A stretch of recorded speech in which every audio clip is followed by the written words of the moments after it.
ازيك يا دوتي؟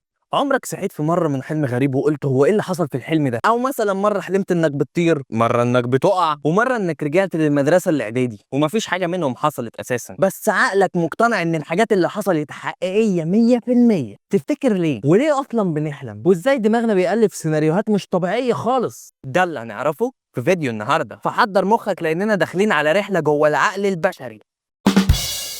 تودا. بص يا دوتي، قبل ما نفهم ليه بنحلم لازم نسأل نفسنا سؤال بسيط جدا جدا، هو النوم ده بيعمل ايه فينا؟ يعني احنا بننام ليه اصلا؟ النوم ده يا دوتي مش رفاهية، ده صيانة للدماغ، زي ما بتودي عربيتك كل 10,000 كيلو علشان تغير زيت، مخك كمان محتاج يرتاح، ينظف، يروق ويرتب الدنيا ويكبس المعلومات في الذاكرة. بس وسط كل ده في مرحلة اسمها مرحلة النوم الحالم أو الريم سليب، وده اختصار لرابيد اي موفمنت، يعني مرحلة حركة العين فيها بتبقى سريعة، ودي يا دوتي المرحلة اللي بتحصل فيها كل الأحلام الغريبة دي اللي بتبقى طاير فيها. نيجي بقى للسؤال الجميل، هو احنا ليه بنحلم أصلا؟ وهنا بقى العلماء عملت تسجيل دخول، ما هم مش هيقعدوا ساكتين يعني، وكان اولهم واحد اسمه سيغموند فرويد. ايوه هو فرويد بتاع التحليل النفسي، الراجل اللي شايف ان كل حاجه راجعه للطفوله والمكبوتات. فرويد قال لك ان الاحلام هي تعبير عن رغباتنا اللاواعيه، يعني مثلا لو حلمت انك بتاكل بيتزا في المريخ، فرويد هيقول لك انك غالبا جعان ومكبوت وسايكوباتي برضه. انما في فريق تاني قال لك لا،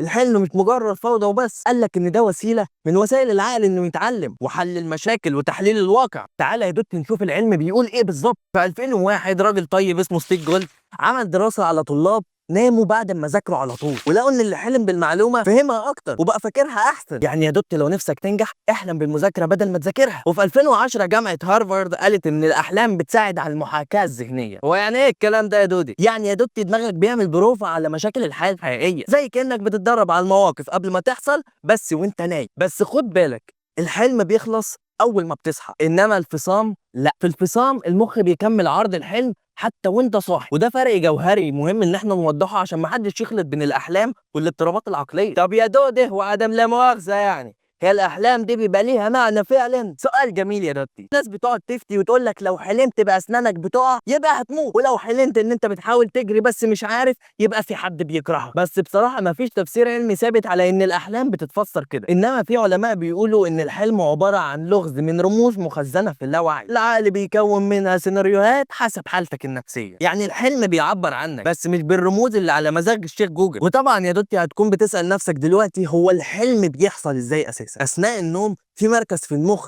اسمه الاميجدلا. ايوه هي الاميجدلا بتاعت اضطراب الشخصيه الحديه. لو ما اتفرجتش على الفيديو يا دوتي ارجع بسرعه اتفرج عليه عشان ما ازعلش منك. نرجع لموضوعنا، الاميجدلا دي بتاعه المشاعر، واحد تاني اسمه الهيبوكامبس وده بقى بتاع الذاكره. الاتنين دول بيشتغلوا وقت النوم وبيعملوا الفيلم الطويل اللي حضرتك بتتفرج عليه، ومع حركه العين السريعه دماغك بيبقى في حاله نشاط شبه اللي بتحصل وانت صاحي، بس الفرق ان الجسم مش بيتحرك، وده فضل من عند ربنا عشان ما تقعدش تضرب اخوك وهو نايم. والكوابيس بقى، ما هو مش كل الاحلام هتبقى وردي. الكوابيس بتحصل لما يكون في توتر او ضغط نفسي او حتى اكلت اكله تقيله قبل ما تنام. اسمع دي بقى يا دوتي، في ناس بتعرف تتحكم في الحلم وهم نايمين، ودي حاجه اسمها لوسيد دريمينج، يعني الشخص اللي بيحلم عارف انه في حلم وبيتحكم في كل حاجه جوه الحلم. الطياره متاخره خدها بدراعك وامشي، تسحب جبل عادي جدا، تضرب مديرك اهرب بعدها. علميا في تقنيات اسمها رياليتي تشيكس، زي انك تبص على الساعه او تعد صوابعك في الحلم، ساعتها بتكتشف انك في حلم، ودي مهاره بتتدرب عليها زي الجيم كده بس للعقل. طب هو ليه الدماغ بيألف الاحلام اساسا؟ بص يا سيدي،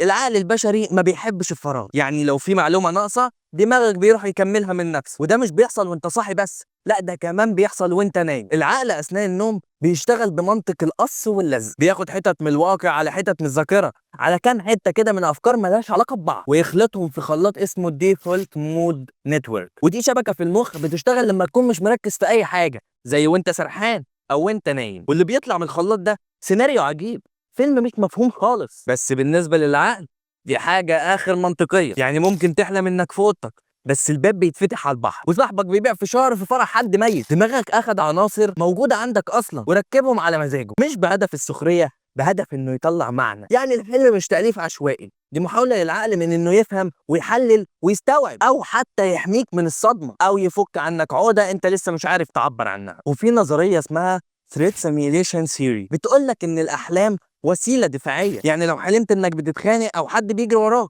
ده مش كابوس وخلاص، ده تدريب عقلي عشان تعرف تتعامل مع الخطر دوت لو حصل بجد. يعني دماغك مش بيألف سيناريوهات علشان يسليك وانت نايم، لا ده عشان يعلمك، يحميك ويخليك جاهز لما تصحى. يعني يا دوتي لما تحلم انك نسيت البنطلون في الامتحان او بتغرق في حمام سباحه مليان مكرونه سباكيتي، ما تضحكش وخلاص، اسأل نفسك وقول هو عقلي عايز يوصل لي ايه. في الختام، الاحلام عالم موازي بنزوره كل ليله من غير تذكره، بس اللي نقدر نعمله اننا نفهمه ونتعلم ازاي نستخدمه لصالحنا. لو انت على اليوتيوب ما تنساش السبسكرايب، ولو انت على الفيسبوك والتيك توك ما تنساش الفولو واللايك. وكده اقدر اقول لك يا دوتي ان الدوده خلص الحدوته.